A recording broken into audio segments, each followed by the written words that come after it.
Hi everyone, today I'm going to be doing a makeup tutorial on this look that I'm wearing right here. It is a glamorous neutral light look and it's really daytime appropriate. I hope you guys enjoy. Thank you so much for watching. Now I'm going to be going in with L'Oreal True Match Lumi foundation. This is really great if you have normal to dry skin. If you have oily or combination skin, I recommend the regular True Match. And I'm just applying this to my skin with an e.l.f. stippling brush, and this is the small one. And I really like how this blends it out. It makes this foundation a little bit more on the sheer side, which I really like. And I'm just blending all of that out, and make sure that you get into your hairline and you blend it down your neck as well. And you could also mix this in with a regular True Match as well. Now I'm just going in with a damp beauty blender, and I made sure I really squeezed out the excess water, and I'm just tapping this all over my skin, and this is going to soak up any excess foundation just in case I was like a little bit heavy handed or the brush didn't pick up enough. This is just going to help sheer everything out a little bit. Now I'm going in with the Urban Decay Naked Skin Weightless Concealer, and singing of course. I'm using the shade Fair Neutral. Some of you guys might think this is super light, but once it's blended out, it's not as light as it looks. But they do have a decent amount of shades. But I did go in with a Maybelline Fit Me concealer, and I just wanted a little bit of a different consistency, and that's what the Maybelline Fit Me gave me. And I used the shade Light with that concealer, and the medium is pretty dark, so the shades are a little bit different, but it's a really great concealer as well. And I'm just patting that out with a damp beauty blender, tapping it on my nose, my forehead, my cupid's bow, and my chin. And now I'm going to set that with the MAC Pro Shaping Powder in the shade Emphasize, and this is a stark white powder. And I really like this because it's not too dry, but it sets everything to the point where it's not going to crease on me, because I have a lot of trouble with my fine lines underneath my eyes creasing, and this powder really helps ensure that it doesn't do that. I also set my T-zone with the same powder, just whatever is left on my brush.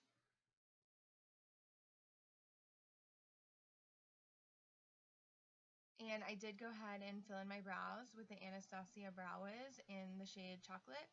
And now I'm going in with the Cosmetics Carli Bybel palette, and I'm going in with the lightest shade in the palette, and just kind of setting my eye area and using this kind of as a transition shade, dusting it all over my crease, and all over my lid and in my crease, in windshield wiper motions, just back and forth.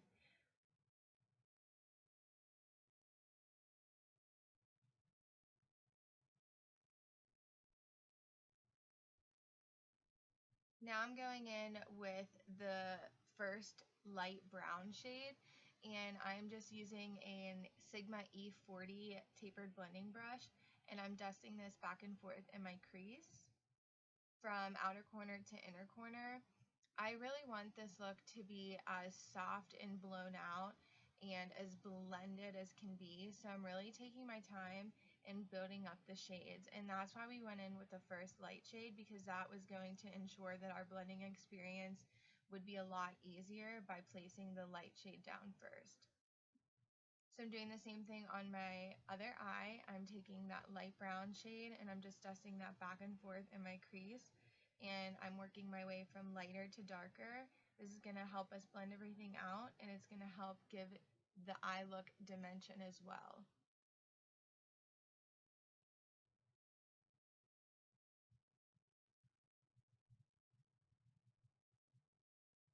And as you can see, I'm holding the brush at the very end, and that's going to help apply a light amount.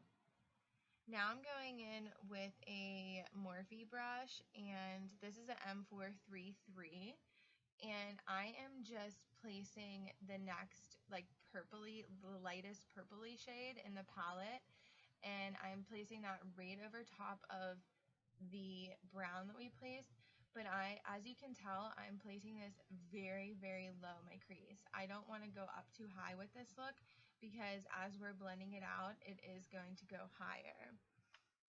The next brush I'm using is the Morphe M441, and this is a really, really great brush for your transition area to help blend everything out. And if you don't know what the transition area is, it's between your crease and your eyebrow. So it's that upper part where you want everything to be very, very blended. So I'm going back with the same M433 in the darker purple shade, and then back with the M441 and just blending everything out so it's seamless.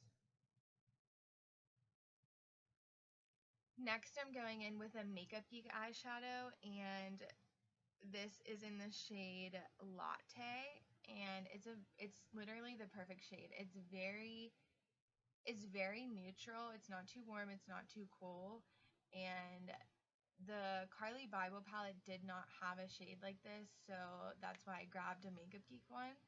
And I'm again placing that right where we placed the purple, very low, and I'm building all of these shades up, going in with the Morphe brush and then blending it out with the Sigma E40.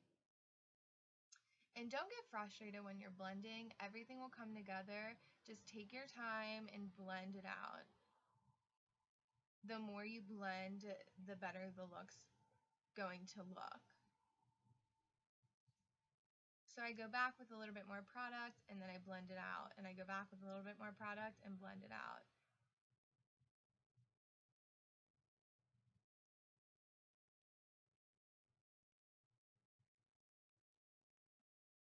Now on the Morphe M441 brush, I took a little bit of Makeup Geek Peach Smoothie, and that was just going to help blend our transition area a little bit more, and it's going to give it a little bit more warmth. So that's what I'm doing right here.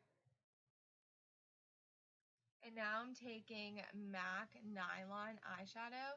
This is my favorite brow highlight. It's a little bit of a yellowy, frosty, beaming highlight. It's beautiful, and I'm highlighting my brow bone with this. And you want to make sure you don't take the highlight too far into your brow. You want to make sure you really focus the most product at the high point. Now I'm going in with a Makeup Geek Pigment, and this is in the shade Afterglow. And I'm taking a Sigma, this is just this flat synthetic brush, and I soaked my brush with Fix Plus, like soaked it. And then this is going to make the pigment very metallic and wet. And a little bit goes a very long way with this pigment, and I'm placing it all over my eyelid and just blending that out. Now I'm going in and I'm doing the same thing on the other eye. And I do have to tug on my eye for this area, but you want to make sure you're very gentle because your eye area is very delicate and you don't want to cause any fine lines or wrinkles. And then you have to kind of wait for the pigment to dry a little bit. But you can use eye drops instead of Fix Plus because it will do the exact same thing. Now I'm taking a Sigma flat definer brush, and I'm taking Makeup Geek Americano eyeshadow, and I am placing this very, very tightly on my lower lash line, as tightly as I can get it. And you don't have to take your lower lash line as dark as I do. I'm very comfortable with it, but if you're not as comfortable, you could go in with the lighter shades that we used in our crease and place that down there as well, and it will still give your eyes the same look and the same dimension. It's just not going to be as smoky and as dramatic. So I'm taking that all the way from my outer corner to my inner corner, and if you wanted to take it halfway, you could do that as well, and that would take down the dramatization as well.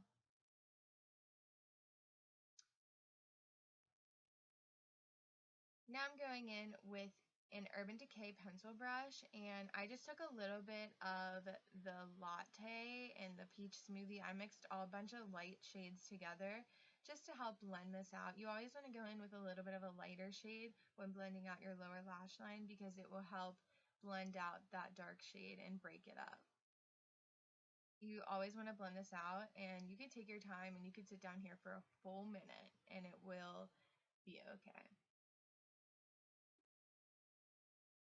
Now I'm going in with a MAC chromographic pencil, and this is in the shade NC15/NW20, and it's a creamy white pencil. This does not move from my waterline. It's amazing, and I'm just placing that in my lower waterline. Now I'm coating my lashes with the Too Faced Better Than Sex mascara, and this is a little sample size that I got. I'm very picky about mascara, so I wanted to buy a sample before I purchased the big one. I also did place the nylon eyeshadow in my inner corner to really open it up and brighten everything up. Now I'm using a Morphe M527. This is like a big powder brush, but I find it great to contour, especially because it's a goat hair, so it's going to just soak up some product as it's placing it down.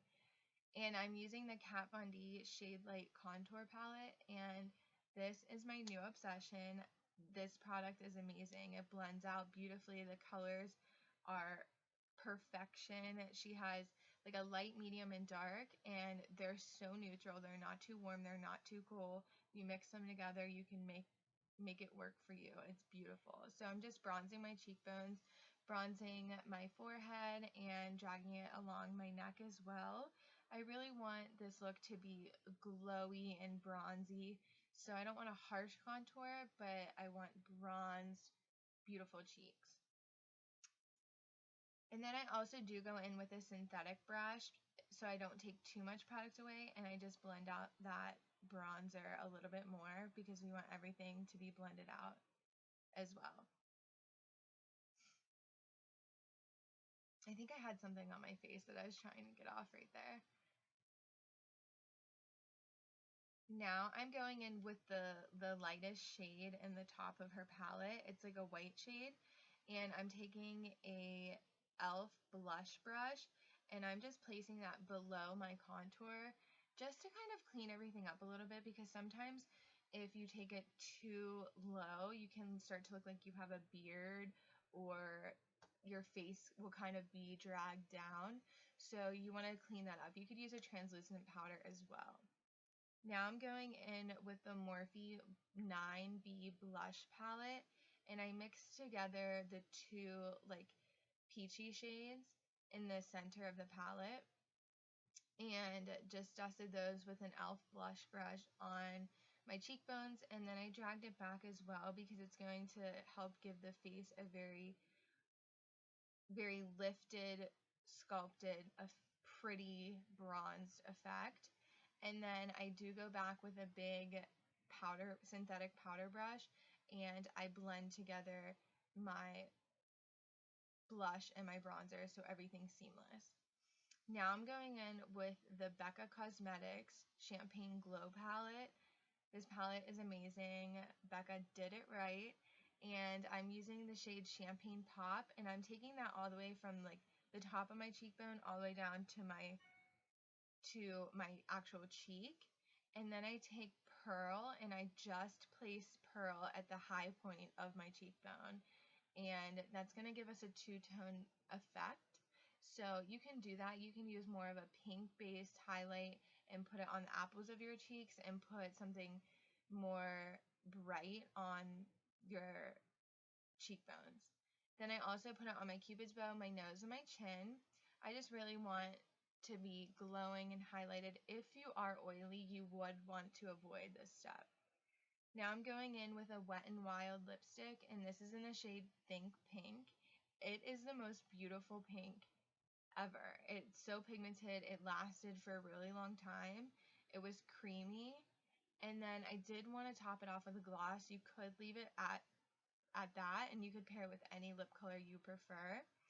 But I decided to go in with Gerard Cosmetics lip gloss in the shade not buttercream, in the shade Nude. So I went in with Gerard Cosmetics lip gloss in the shade Nude, and this kind of turned it into a corally pink because Nude has a little bit of peachy tones in it, and I just think that it made this look beautiful. Then I did use the Max Fix Plus, and I spritzed my face just to give everything a little bit of a luminosity, and I did apply House of Lashes Bambi. Hope you enjoy!